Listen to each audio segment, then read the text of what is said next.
evening, ladies and gentlemen, and welcome to the historic First Vineyards of Jessamine County and this production of the KCAL Old Time Radio Troupe. Sit back and enjoy our recreation of 2 old-time radio episodes from the 1950s, plus some great musical selections. It's time now to travel back in time because KCAL is on the air.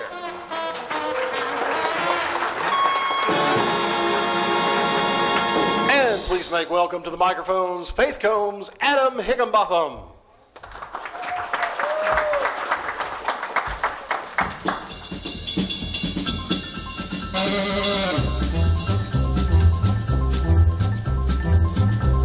Oh, black magic has me in its spell. Oh, black magic that you weave so well. Icy fingers up and down my spine. The same old witchcraft when your eyes meet mine. Same old tingle that I feel inside. And then that elevator starts its ride. Down and down I go. Round and around I go. Like a leaf caught in a tide. I should stay away, but what can I do? I hear your name and I'm aflame. Flame, burning desire. That only your kiss put out the fire.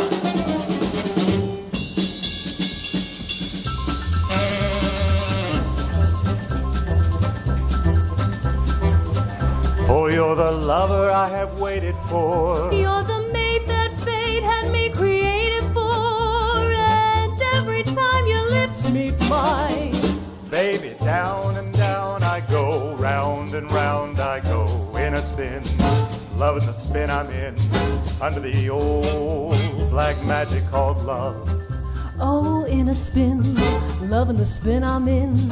Under the old black magic called love. In a spin, loving the spin I'm in. Under the old black magic called love. I should stay away, but what can I do? I hear your name and I'm aflame. Flame, burning desire. That only your kiss put out the fire.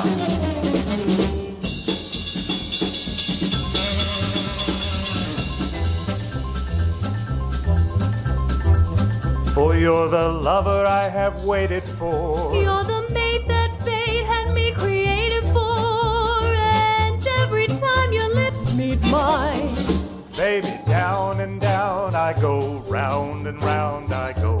In a spin, loving the spin I'm in.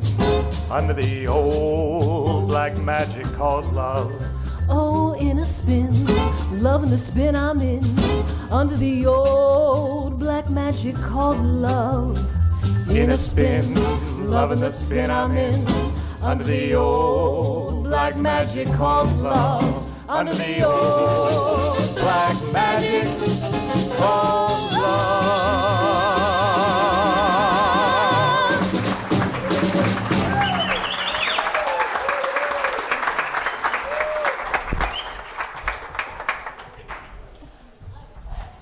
Tired of the everyday grind?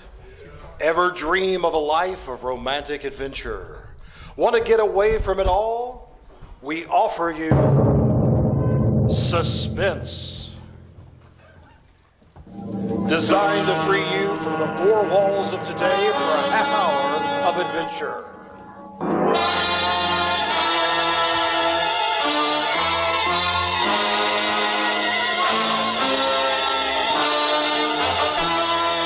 You're alone in a world of decay and desolation, looking down on what was once a great city, while coming slowly to meet you, her hand stretched out in greeting to you, is a beautiful girl whose very existence may be the cause of your death.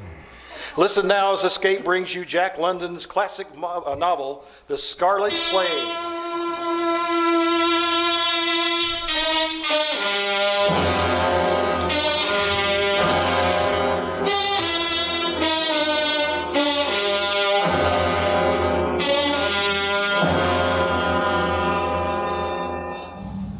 I am recording this only for myself, for my own sanity, perhaps even from some age-old sense of duty, for I have not the slightest hope that it will ever be heard by any living human being. I was at one time a professor of English literature in the great university at San Francisco, Professor James Smith, a man who believed in reason and intellect and who abhorred the instincts of animal nature. But that was before the terror and the mindless Scarlet Plague. This morning, I killed a sheep with my bare hands. Then, squatting on the ground, I tore a haunch from my prey and ate it raw.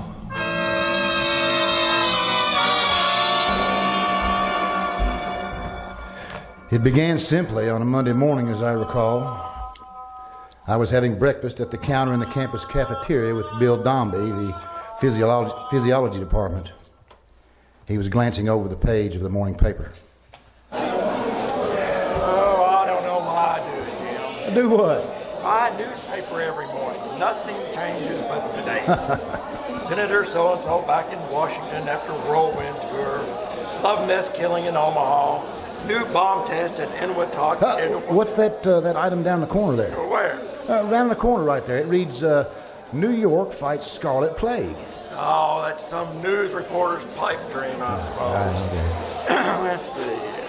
9 persons have died since last evening of a strange malady, which has left doctors at Manhattan hospitals admittedly baffled. The disease, if it is a disease, strikes without warning and slays its victims in less than an hour.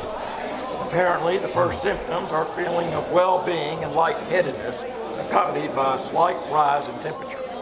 A few minutes later, a fiery red rash appears on the hands and face and spreads rapidly over the entire body. Within 10 to 30 minutes, the victim goes into a coma and dies. This is ridiculous. There's no disease that acts like that. It's food poisoning or something of that sort. Please, Jim. I'm eating, Bill. Medical authorities are unanimously agreed, however, that no general danger exists and that there is no cause for public concern or alarm. Which is double talk, for we don't know what it is. Well, what about a mutation? Mutation of what? Well, how do I know? You're the physiologist. Oh, you're talking about those scare stories, I suppose. I suppose. Harmless virus or bacteria mutates and throws down some new deadly type. Antibiotics won't touch it. Medical science helpless. 1 million people wiped out overnight. Well, it's a possibility, isn't it? Oh, Jim, bacteria strains are always mutating, and usually the mutation is less harmful than the parent. That idea has been overworked for years. Pass the drink, please. Oh, sure. Bill? Is it a possibility or not? Yes, it's a possibility.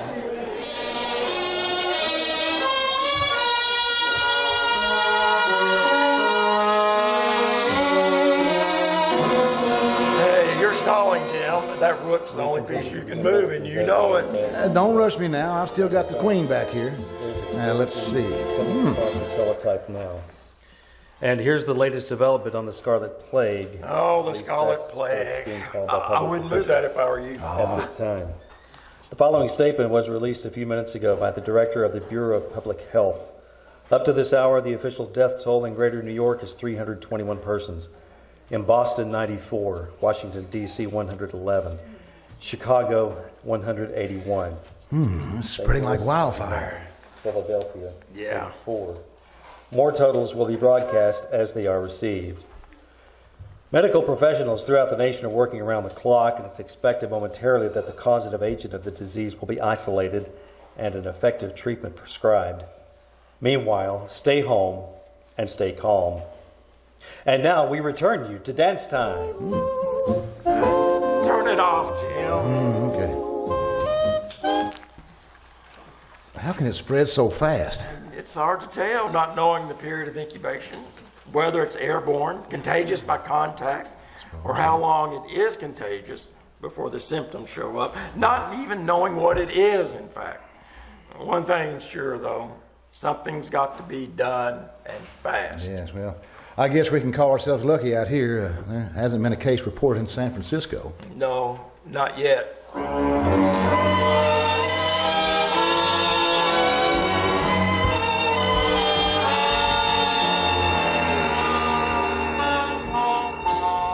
When all the breathers of this world are dead, you still shall live. Such virtue hath my pen, where breath most breathes, even in the mouths of men. Now, I did not choose this particular sonnet because of a possible contemporary suitability, but because it does, I think, best keynote the transitional phase that later appears in the philosophies and the poetic. Is there something wrong back there? Mr. Smith! Oh, yes, what's the trouble, Miss Baxter? Look at her face! It's the Scarlet Plague! Wait. Morley, Everett, wait, now give me a hand here. Give me a hand. Miss Wilson. Professor Smith, look at my hand. My arm is all red. Now, Miss Wilson. I feel so strange, cold and numb. I'm dying. Everyone who gets it dies. I'm only 19 and I'm dying. There now. When all the breathers of the world are dead, you... Now it's in San Francisco.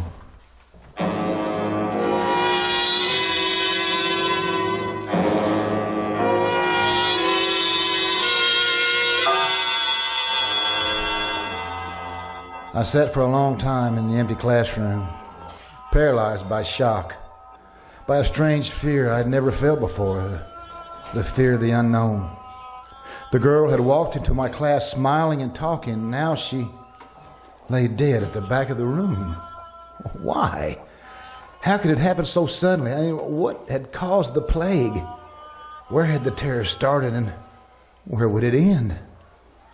I went to the faculty club. Bill Dombey was listening to the latest reports. And the latest reports from around the nation include the following figures.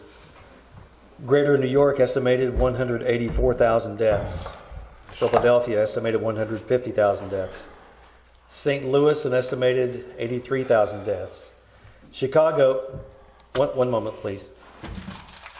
A bulletin has just been handed to me from London. The Scarlet Plague is raging in Europe. Unofficial reports from Russia estimate the death toll in Moscow 180,000, with additional millions dead and dying throughout the Soviet Union and China. New bulletins will be broadcast as they're received for as long as our facilities last, and we... No word of a cure yet? No, Jim, I didn't hear you come in. I just walked across the campus. It's completely deserted. Yes, just the faculty club here is the only holdout, and at that, there are only 4. 4? Counting you, Myra Blake of Graphic Arts. She went down to her room to pick some keepsakes. She'll be back. Dr. Barnes is out in the kitchen trying to rustle up something to drink. Bill, that girl who died in my class a while ago, one minute she was all right, and then a minute later she was dead. Well, it's fast. That's one thing. Well, can you get it from contact? I lifted her head and I put some books under it. Nobody knows how you get it. I don't suppose contact matters much. Couldn't be all contact. Not millions of cases in less than 48 hours. Well, why can't they find a cure? I mean, they've had 2 days now. What are they all doing? Dying, Jim, like everybody else. Dombey, Smith. Oh, Dr. Barnes. Here, maybe this will help. Scotch? Why not? There's a whole case of it out there. I think it might be a good idea to keep that radio on, too. Yeah, you're probably right, Dr. Barnes. Technicians, engineers, they've died by thousands all over the country. How much longer can services like radio, telephones, transportation... Ordinances are drafted. Here's another bulletin that was issued a few moments ago. All conveyances, regardless of ownership or occupancy, are being stopped and turned back at Army control points. Stay where you are. Do not attempt to travel. You're no safer in one place than another. The plague is everywhere. Repeat, The plague is everywhere. It won't stop, and they'll still try to run. All Yes. forms of transportation. Anywhere, just as long as it's somewhere else. The statement also reiterates the earlier claim that the Army has not mutinied. Repeating, the Army has not mutinied. Oh, my goodness. It must be getting rough out there. Edmund C. Dover, Senate member and acting President of the United States, and also signed by the Joint Chiefs of Staff. In a bulletin just handed to me, Johns Hopkins regretfully states that Dr. Theodore von Zwickler, who earlier had announced a partial success in identifying the causative agent of the plague, has just died. Oh, Zwickler. my goodness. Though Dr. Zwickler left no notes on his work, hospital personnel continued. God. What happened to the lights? Power failure, I guess. It was bound to happen sooner or later. Well, there's a flashlight in that desk drawer there. I got it. There's a portable radio with batteries in it in the game room, too. Let's leave it for the moment, Dr. Barnes. Yes, the liquor sounds better than the news. Well, in that case, Jeez. I wonder what's keeping Miss Blake. She was coming right back, wasn't she? Hey, wait a minute. Where's that light coming from? Looks like a fire. Maybe we can see from the windows. Oh my God, it's not one fire. It's 1,000 fires. Down there toward the bay. Berkeley, Oakland, and over in the city. Why? What started them? Let's get this window open. Can't you hear why, Jim? Wow. Gunfire. Yes, and they're not waiting for the plague to do the job. Oh, are my goodness. No, they're already out in force. The looters, the maimers, the robbers. People with a hate and a grievance. Well, if it started already, it'll get a lot worse. Oh yes, it'll get worse. Yep.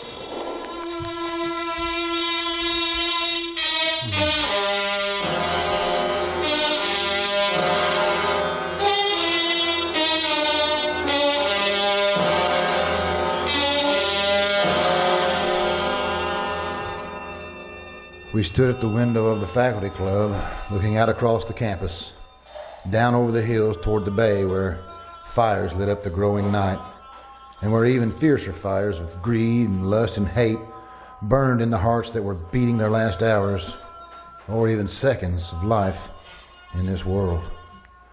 For the world was dying at our feet, and though we had so far been spared, we knew we too were dying with it.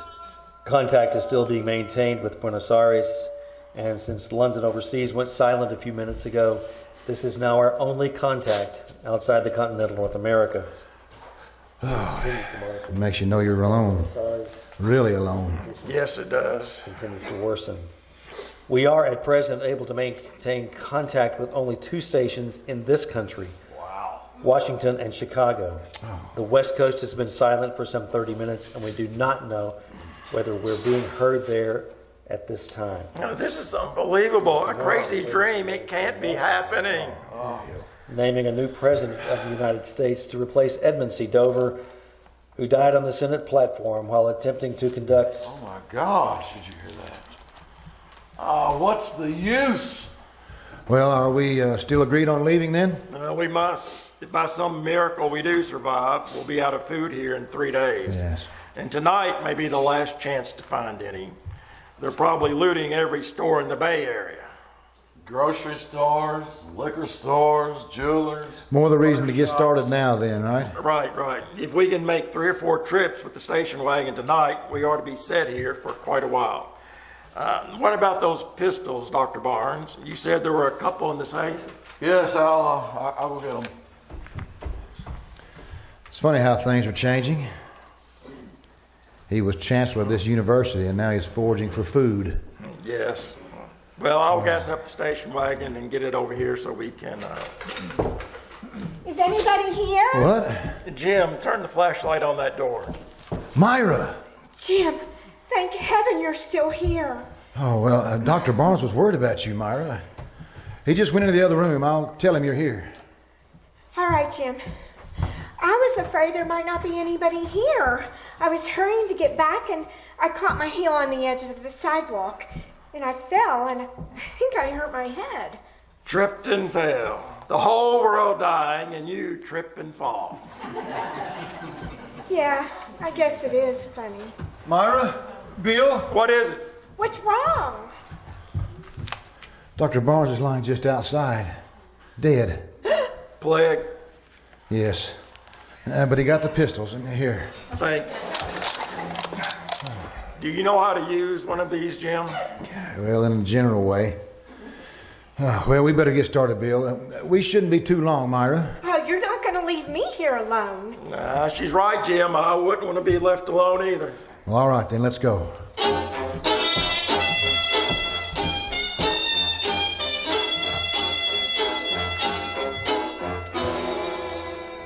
We tried the Oakland docks first, the big food warehouses along the railroad tracks.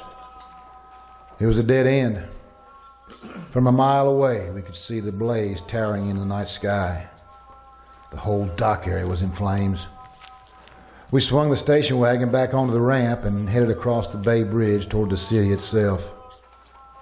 Fighting our way in and out of the jumbled traffic and the terrified crowds on foot, turning and twisting among the dead and dying.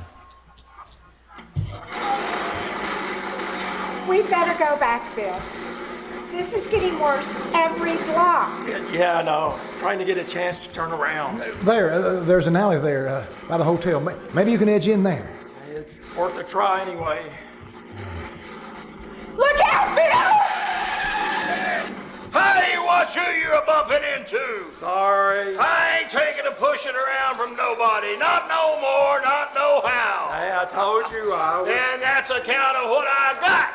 Take a look at this 45 walls, guy. All right now, all right. Careful, Bill, he's drunk. Yeah, look close and you can see the bullet coming out.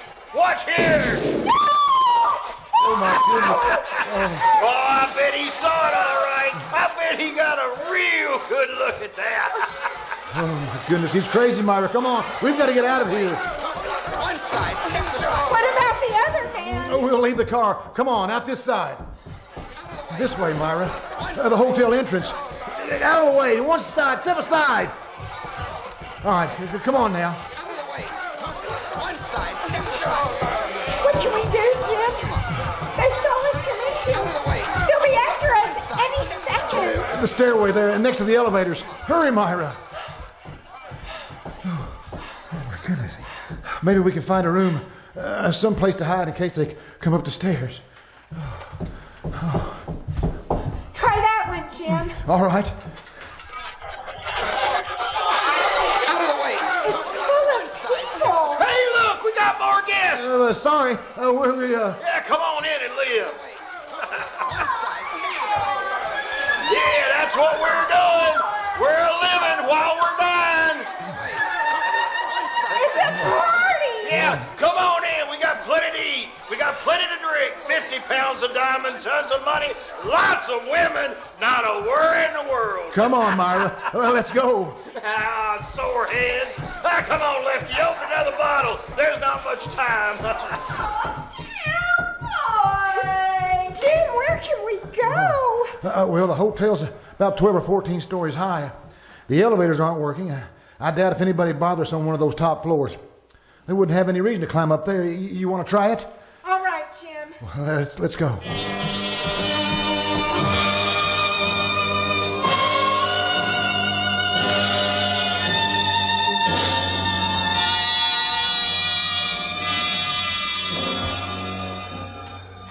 For 5 days, we stayed on the top floor of the hotel. No one came up to bother us. Twice, with pistol in hand, I left Myra in the room and slipped down into the streets to forage for food and supplies. Gradually, over the 3 days, I saw the mobs diminish and then thin out as the Scarlet Plague continued to rage unchecked. Then finally, on the morning of the 6th day, I brought Myra down from the room to see what had happened to the city. There's not a person in sight. Jim, it's only us. Not another living soul as far as you can see. Listen. There's not a sound. It's a dead world. But There must be others, Jim. Not just us. They're hiding. We'll take a car and we'll drive and we'll look for them. There must be others. But she was wrong. We drove for 100 miles all over the city and the countryside around it. And when we finally stopped on a hill above the bay, we knew that there was not another living soul in the whole city. We were the only human beings left alive in San Francisco, and most likely the only ones in the entire world. But why, Jim? Why us and no one else? I don't know why. I don't know why any of this. It's just too vast to begin to comprehend. But we're alive, and that's the only thing that's certain. We're both alive. To be alone, to be the only living human in the world would mean terror, absolute terror and insanity. But I feel guilty somehow. Being alive when everyone else is dead. Oh, there can't be any guilt when you don't have a choice. It's nothing we did. And besides, Myra, don't you see what this means? Since we've been spared, mankind itself has been spared, and civilization. We'll have children. We'll teach them.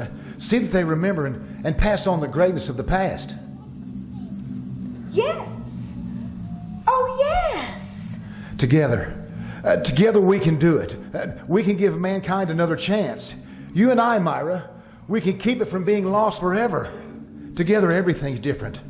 There's a new hope. There's something to live for and work for, and we... What's wrong, Jim? Myra? What? Your face. It's turning scarlet.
Why does my heart